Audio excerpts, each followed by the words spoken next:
2010년입니다. 젠슨 황이 TSMC만 믿고 달려온 시간이죠. 그런데 그 남자가 갑자기 손을 놓았습니다. 세계 AI 칩의 90%를 찍어내는 공장, 줄을 서야만 들어갈 수 있는 그 황금 성문 앞에서 젠슨 황은 등을 돌렸습니다. 나 삼성 간다. 딱 이 한마디였죠. 믿기지 않으시죠? 잘 나가는데 왜 바꾸냐고요? 바로 그 의문이 드는 순간 여러분은 이미 반도체 패권 전쟁의 한복판에 서 있는 겁니다. 이건 단순한 공급처 변경이 아닙니다. 동맹의 탈을 쓴 구속에서 벗어나려는 탈출이고 삼성에게 찾아온 20년 만의 기회이며 대한민국 투자자들의 지갑이 직접 흔들리는 사건입니다. 미슐랭 3스타 주방장이 우리 식당 아니면 밥 굶너 라며 손님에게 갑질을 시작했습니다. 그게 TSMC였죠.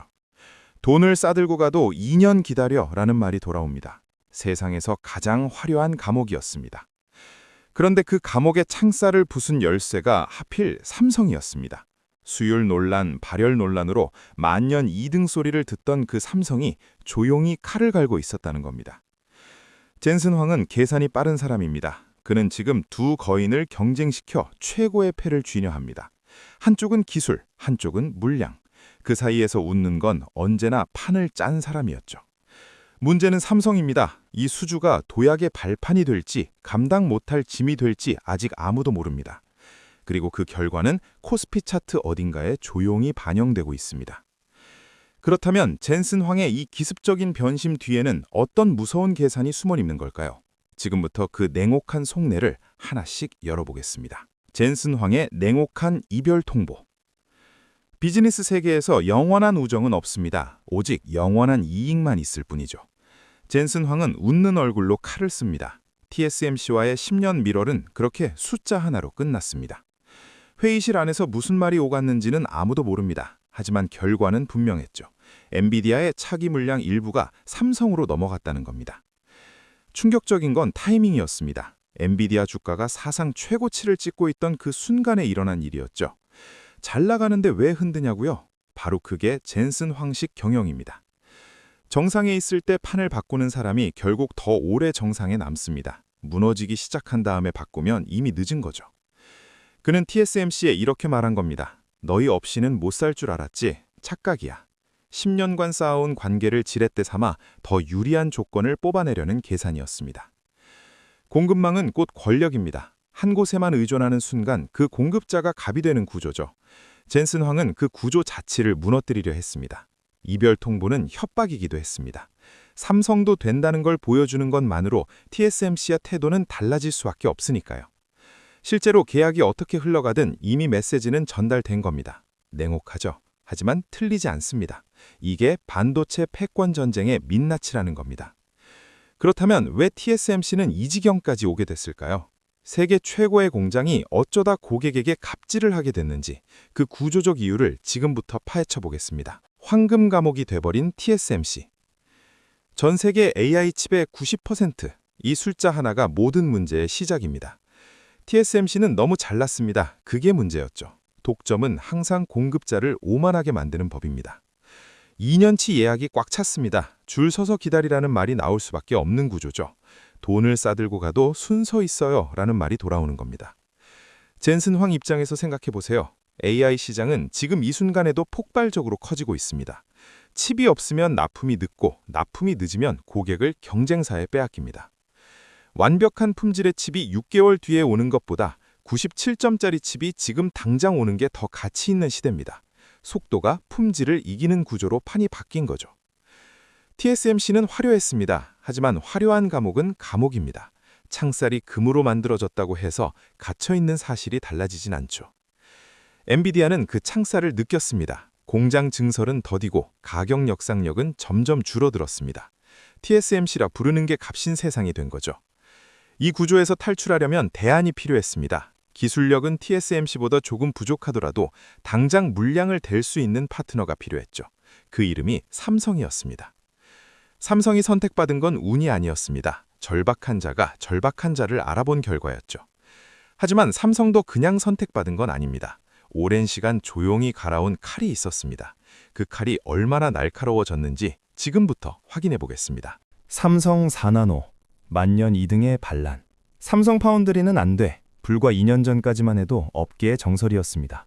수율이 낮다, 발열이 심하다, 납기가 불안하다, 꼬리표가 줄줄이 따라다녔죠. 실제로 퀄컴의 스냅드래곤 칩이 삼성 4나노 공정에서 생산됐을 때 발열 논란이 터졌습니다. 소비자들은 분노했고 삼성은 조용히 고개를 숙였죠. 경쟁사였다면 무너졌을 겁니다. 하지만 삼성은 다른 선택을 했습니다. 더 조용해졌습니다. 그리고 더 독하게 달렸죠. 방학 내내 코피 쏟으며 공부한 친구를 아시나요? 개학날 나타나서 아무 말 없이 시험지를 뒤집는 그 친구요. 삼성이 딱 그랬습니다. 수율을 끌어올렸습니다. 발열 문제를 잡았습니다. 엔비디아의 까다로운 검증 기준을 통과했습니다. 하나씩 조용히 해냈죠. 전교 2등이 1등과 같은 점수를 받는 순간 세상이 달라집니다. 삼성의 4나노가 바로 그 순간을 맞이한 겁니다. 이제 삼성 파운드리는 단순한 대안이 아닙니다. 실제로 선택 가능한 옵션, 즉 진짜 경쟁자가 됐죠. TSMC 독주 체제에 처음으로 금이 가기 시작한 겁니다. 하지만 기술만으로는 부족했습니다. 젠슨 황이 삼성을 선택한 데에는 수율 개선 이상의 이유가 있었습니다. 그 결정적인 이유가 뭔지 궁금하시죠? 단순히 칩을 잘 만드는 것과 차원이 다른 삼성만의 무기, 지금부터 공개합니다. 물량이 실력을 압도하는 순간, AI 전쟁은 마라톤이 아닙니다. 100m 달리기입니다. 아니, 그것도 아닙니다. 총성이 울리기 전에 이미 승부가 나는 게임이죠. 속도가 전부입니다. 시장을 먼저 차지한 쪽이 이기는 구조입니다. 칩 1%의 성능 차이보다 지금 당장 100만 개를 공급하는 능력이 훨씬 중요합니다. TSMC는 말했습니다. 공장이 모자랍니다. 기다려주세요. 세계 최고의 기술을 가진 공장의 대답치고는 너무 초라했죠. 삼성은 달랐습니다. 지금 당장 가동할 수 있는 첨단 라인이 있습니다. 이 한마디가 판세를 바꿨습니다. 배가 고파 죽겠는데 3시간 기다려야 하는 미슐랭 맛집이 있습니다. 그 옆에 지금 바로 앉을 수 있고 음식도 훌륭한 대형 레스토랑이 있죠. 여러분은 어디로 가시겠습니까? 젠슨 황의 상택은 명확했습니다. 완벽함보다 신속함이었습니다. AI 칩 경쟁에서 타이밍을 놓치는 건 곧 시장을 잃는 것이니까요. 삼성의 규모의 경제가 드디어 빛을 발하는 순간이었습니다. 수십 년간 쌓아온 생산 인프라가 한꺼번에 무기가 된 거죠. 하지만 여기서 끝이 아닙니다. 삼성에는 물량 외에도 TSMC가 절대 따라올 수 없는 결정적인 무기가 하나 더 있었습니다. 젠슨 황을 완전히 매료시킨 그 무기는 어떤 기술도 아니었습니다. 오히려 전략이었죠. 그 전략의 이름과 파괴력, 지금부터 정확히 설명해드리겠습니다. 삼성만의 원스톱 치트키, 턴키 전략. 요리사가 직접 농사를 짓습니다. 씨앗을 심고 작물을 키우고 수확해서 바로 요리합니다. 중간 유통은 없습니다. 시간도 비용도 불확실성도 줄어들죠.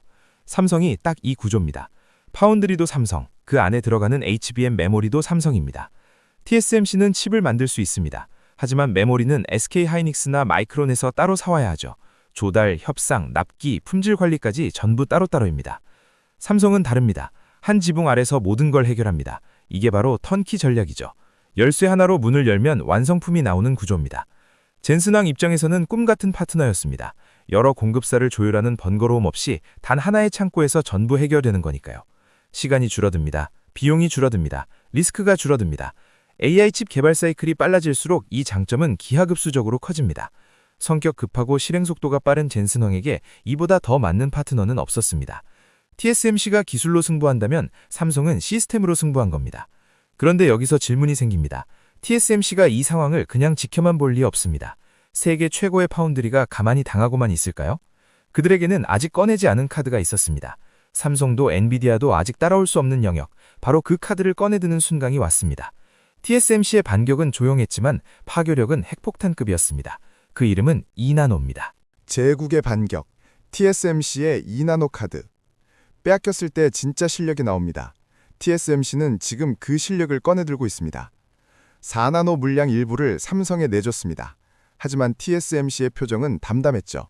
왜냐하면 그들에게는 누구도 들어올 수 없는 다음 전장이 있었으니까요. 2나노입니다. 머리카락 굵기의 5만 분의 1, 인류가 만들어낸 가장 정밀한 회로입니다. 명품 브랜드가 보급형 라인을 경쟁사에 뺏겼습니다. 그러자 한정판 오트쿠츠르에 집중합니다. 그 가격에 이걸 살 수 있다면 우리 걱정은 없다는 전략이죠.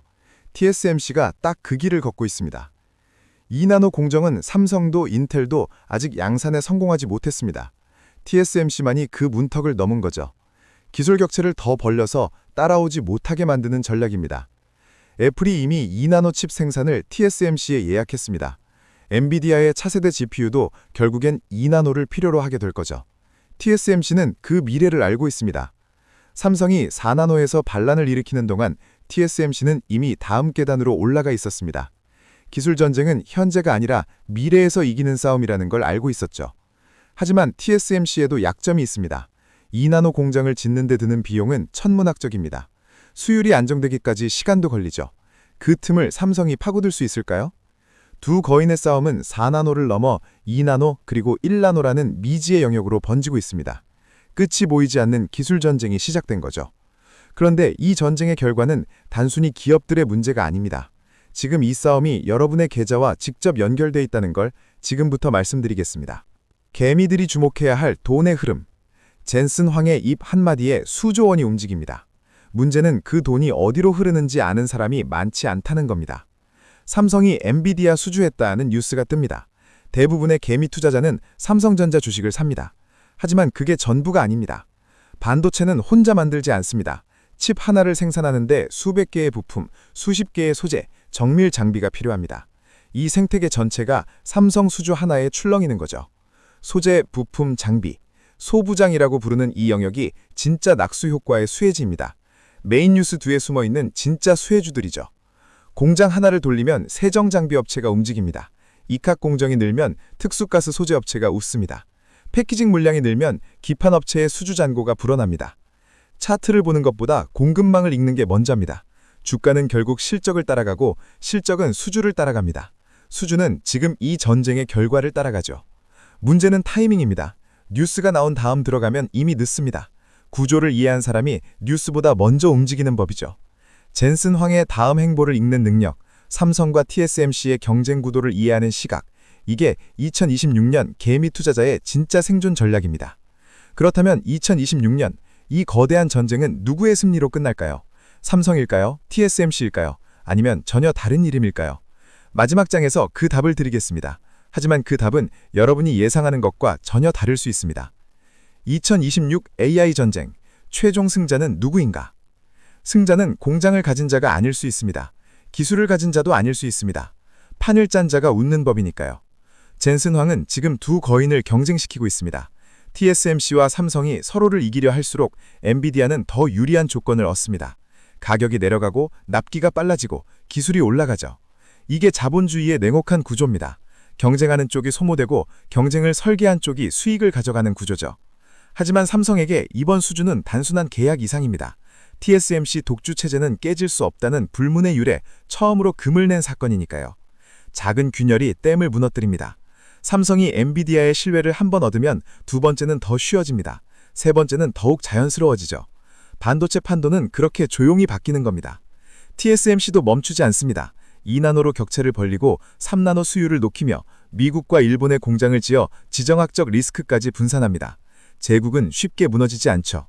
결국 2026년의 반도체 지도는 어느 한쪽의 완승이 아닌 역할 분담의 형태로 재편될 가능성이 높습니다. 초고난도 공정은 TSMC, 속도와 통합 솔루션은 삼성, 그리고 그 과실은 엔비디아가 가져가는 구조죠. 대한민국 반도체가 이 전쟁에서 어떤 자리를 차지하느냐, 그게 앞으로 10년 우리 경제의 무게를 결정합니다. 단순히 기업 이야기가 아닙니다. 젠슨 황의 변심이 삼성에게 독병이 될지 성배가 될지 아직 아무도 모릅니다. 하지만 분명한 건 아무것도 하지 않으면 독병이 된다는 겁니다. 이 영상이 도움이 되셨다면 지금 댓글로 한 가지만 답해주세요. 여러분이 젠슨 황이라면 의리의 TSMC와 가성비의 삼성 중 누구를 선택하시겠습니까?